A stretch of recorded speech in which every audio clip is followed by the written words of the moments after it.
Yo, welcome. It's a Monday morning, July 22nd. It's summer. This is the Fanatical Elves Network. This is the Coffee Jolt with Johnny Cleveland. That's me, John Suchan, your host. Thank you for being here on this Monday. It was raining a few minutes ago. I'm down in the Columbus area, but now the sun is out, but we decided to stay inside. Okay, boys and girls, it is training camp, Browns training camp, and we are excited to be here and bringing you all the information we get here on the Fanatical Elves. We'll be having some updates on our training camp episodes starting later today. If we get any kind of new news on what's going on as they welcome the players to Berea today. Now, I've been reading different things. They are going to Greenbrier in West Virginia, but the rookies report first. My understanding is to Berea.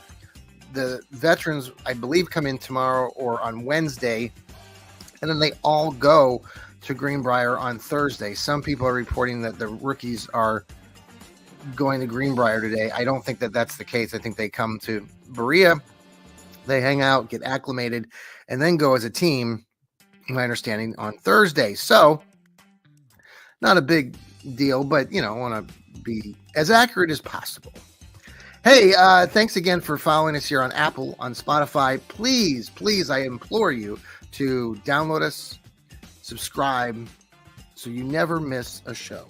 And then you get on your phone, and when an episode comes out, like Steve Gill's Dog Pound South podcast came out this morning, it'll notify you on Spotify or on Apple. Hey, there's a new episode from the Fanatical Elves. Tune us in so you never miss any moments with any of us. Great podcasters. Steve had a really good show this morning. He was talking a little bit about the silliness and stupidity of some of the stuff that comes out, like with lists and things. And we've talked about it here on this show as well. I am going to kind of talk a little bit about that a bit here.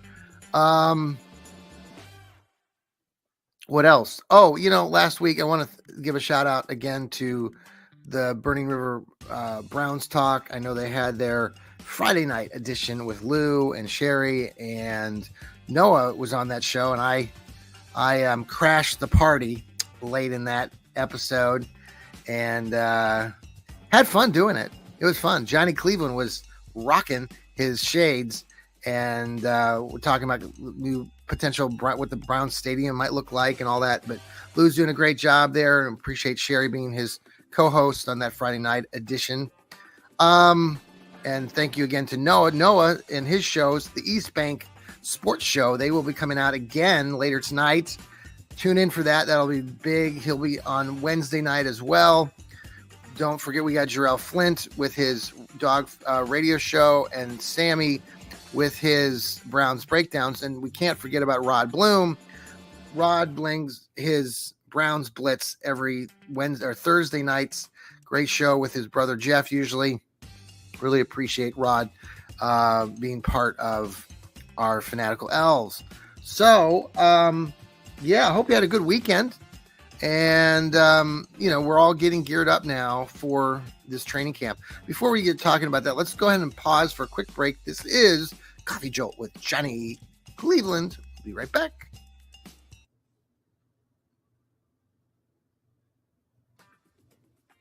I'm back. How's everybody doing? You're still there? I hope.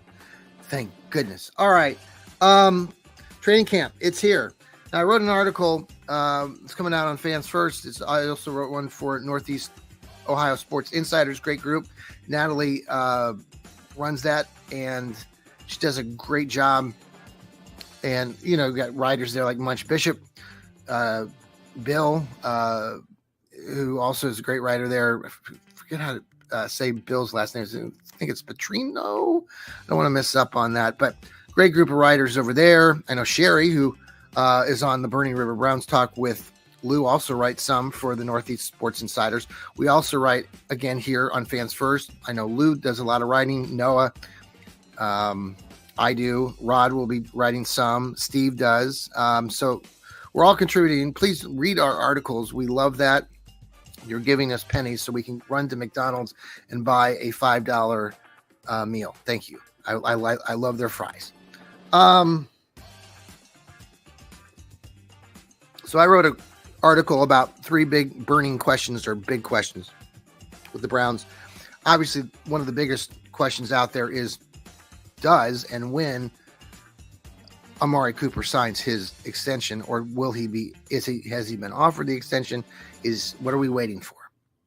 Is he waiting to see what CeeDee Lamb does in Dallas to kind of set the market on that second or third highest paid wide receiver role? I know CeeDee Lamb's being reported to wanting, $30+ million per year.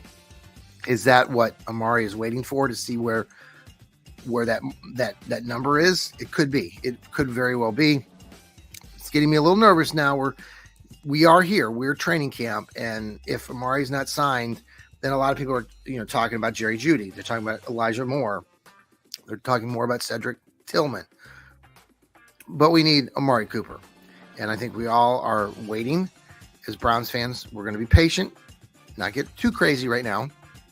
But if this carries on any length of time, it's going to make a lot of us more nervous and agitated, and we don't like that as Browns fans, because we want everything to be perfect. Not that everything has gone perfect over the last, many years, but, a lot of us are talking about this team and this talent and the potential. It's always the potential. So we'll see what happens. Kevin Stefanski, is he going to be calling plays this season? Is he going to give those duties to Dorsey now? Will he be calling the plays? I think, Steve talked a little bit about it on his show this morning. He believes that Dorsey is going to be calling those plays. I tend to agree with him. I think even Stefanski mentioned something last week about that's going to be out there later this week. So I'm guessing that that's the case. We're still trying to get Kevin on the show. I know Kevin Smith, who works for the Fans First Sports Network in the Pittsburgh group, had an awesome interview last week with Kevin Stefanski. So we're trying to get that organized. We'll keep you posted. But I know this is kind of the busy time of the year. There are lots of various lists and articles that are out there right now. And like Steve said, a lot of it is just crap. And it's mostly from people who don't follow the Browns on a regular basis like we do here on the Fanatical Elves. There are lists that have come out. For example, FanDuel came out with one where they ranked the Browns as the number 22 team in the league. Are you kidding me? That's just boneheaded. There are groups of writers who write for CBS Sports. Steve pointed out one where they ranked the top AFC cornerbacks, secondary, and they ranked Cleveland as number 2. Rightfully so. We've got players all over the board in our secondary that are awesome. But they also, in the same article, didn't put Cleveland in the top 10 for having the best defensive line. Are you kidding me? Myles Garrett, Zadarius Smith, Dalvin Tomlinson. What's wrong with you? Quentin Jefferson was just brought in from the Jets. I forgot that Quentin Jefferson has been in the league for quite a while. He's entering year number 9. He used to play for the Buffalo Bills at one point too. So he doesn't have a bazillion tackle or sacks and such, but he did have 6 last year with the Jets. But he's a more veteran kind of presence, and it's sort of being talked about that he'll be the other tackle on the defensive side opposite Dalvin Tomlinson. How they're not putting that group in the top 10 is really beside.